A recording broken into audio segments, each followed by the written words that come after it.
So this video is about SA 299 Joint Audit of Financial Statement for CA Final Audit, and with this, after this we'll be completing our 200 series.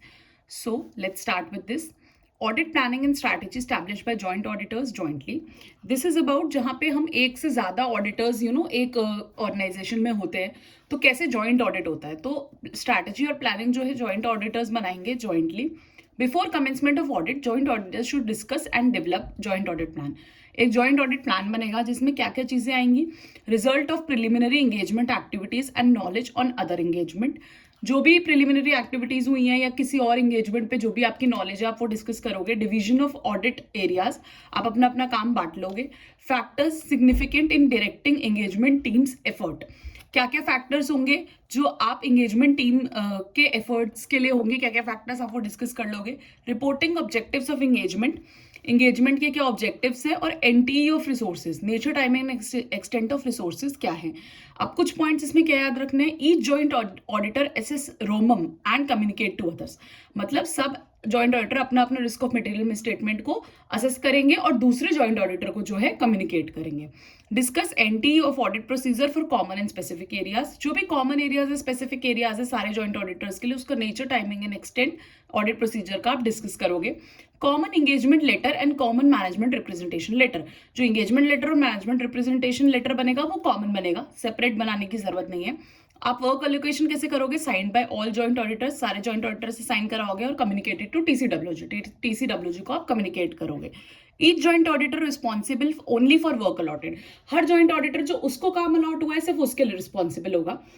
Jointly and severally. अब सारे joint auditors jointly and severally कैसे responsible होंगे, इस पे एक question बनता है. Work not divided. जो काम डिवाइड नहीं हुआ है, या फिर decision for common audit areas. जो भी कॉमन ऑडिट एरियाज के काम है उसके कोई डिसीजन लेने हैं. Matters brought to notice by any one and agreement of others. मतलब मैटर्स जो कोई एक लेके आया नोटिस में कि भाई ये मेरे को पता चला है, लेकिन उसमें औरों का भी आपको एग्रीमेंट लेना है. Financial statement comply with relevant statutes. Financial statement जो है रेलिवेंट स्टैट्यूज के हिसाब से कंप्लाई करने चाहिए. Presentation and disclosure of financial statement is as per AFRF and audit report complies with relevant statutes. ठीक है. तो जॉइंटली एंड सेवरली आप किस किस चीज के लिए होगे. जो आपका काम डिवाइड नहीं हुआ है, कॉमन काम है, उस कॉमन काम के लिए कोई डिसीजन लेने हैं. ठीक है. और कोई ऐसे मैटर्स है जो किसी एक जॉइंट ऑडिटर ने लाया है सबके नोटिस में. फाइनेंशियल स्टेटमेंट कंप्लाई कर रहे हैं स्टैट्यूज से, ऑडिट रिपोर्ट कंप्लाई कर रही है स्टैट्यूज से, और प्रेजेंटेशन और डिस्क्लोजर एज पर AFRF है. Joint audit came across matters relevant to others. Communicate in writing prior to completion. अगर कोई आप जॉइंट ऑडिटर कर रहे हो और कोई मैटर आपको है कि भाई ये दूसरे वाले ऑडिटर के काम आ सकता है, आपको कोई ऐसा मैटर मिला है, तो आपको क्या करना है, आपको कम्युनिकेट करना है राइटिंग में अपना ऑडिट कंप्लीट करने से पहले. Okay.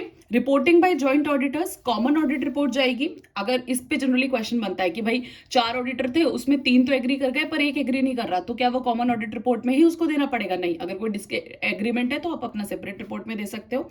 Reference to each others audit report in OM पैरा. आपको OM पैरा में रेफरेंस देना पड़ेगा कि भाई एक ऑडिटर जो है वो इसमें उसकी रिपोर्ट का जो है आपको रेफरेंस देना पड़ेगा कि दूसरे ऑडिटर ने दूसरी रिपोर्ट दी है. Each joint auditor assume that other work as per SA not necessary to review. हर जॉइंट ऑडिटर क्या एज्यूम करेगा कि दूसरे बंदे ने काम क्या किया है, ऐसे के हिसाब से करा है, उसको रिव्यू करने की हमें कोई जरूरत नहीं है. Other joint auditor to notice any departure from AFRF. जो दूसरा जॉइंट ऑडिटर है वो नोटिस करेगा कोई डिपार्चर है AFRF से कि भाई AFRF के अकॉर्डिंगली है कि नहीं है, और फाइनेंशियल स्टेटमेंट कंप्लाई कर रहे हैं लॉज एंड रेगुलेशन से कि नहीं.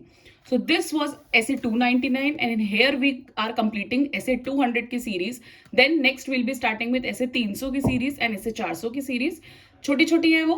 500, 200 and 500 ही सबसे बड़ी series होती है and 700 सबसे important series होती है.